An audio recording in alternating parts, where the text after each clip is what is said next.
and he'd known love as well. He thought of his wife, and then of his own 2 children.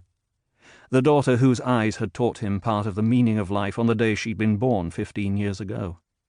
And his son, too young by a year to have been allowed to come north to war. Ysabel remembered the look on the boy's face when they had parted.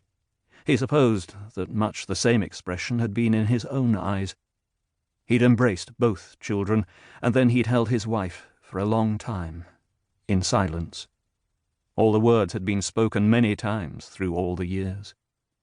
Then he'd turned quickly, so they would not see his tears, and mounted his horse, unwontedly awkward with a sword on his hip, and had ridden away with his prince to war against those who had come upon them from over the sea. He heard a light tread, behind him and to his left, from where the campfires were burning, and voices were threading in song to the tune a sirenia played. He turned to the sound.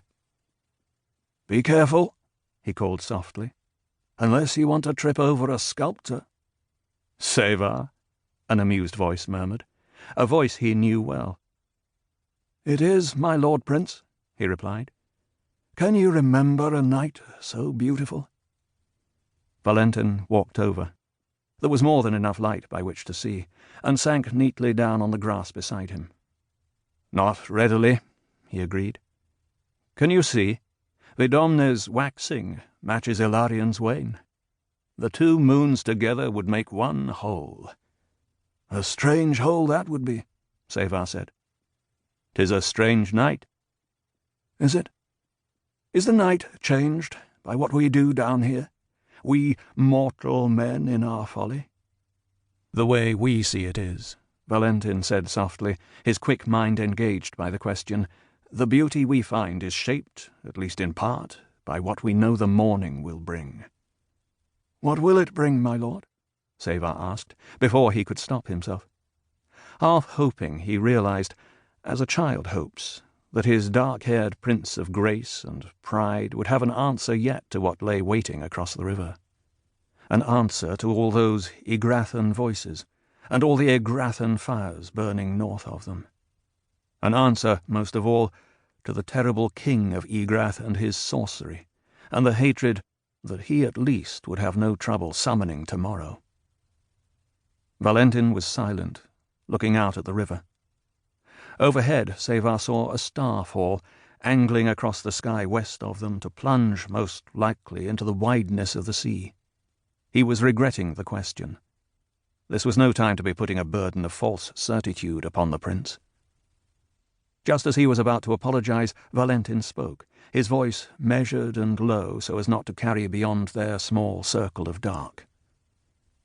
"I have been walking among the fires, and Corsin and Loredan have been doing the same, offering comfort and hope and such laughter as we can bring to ease men into sleep. There is not much else we can do." "They are good boys, both of them," Ysabel offered. "I was thinking that I've never sculpted either of them." "I'm sorry for that," Valentin said. "If anything lasts for any length of time after us, it will be art such as yours. Our books and music, or Saria's green and white tower in Avale." He paused and returned to his original thought. "They are brave boys.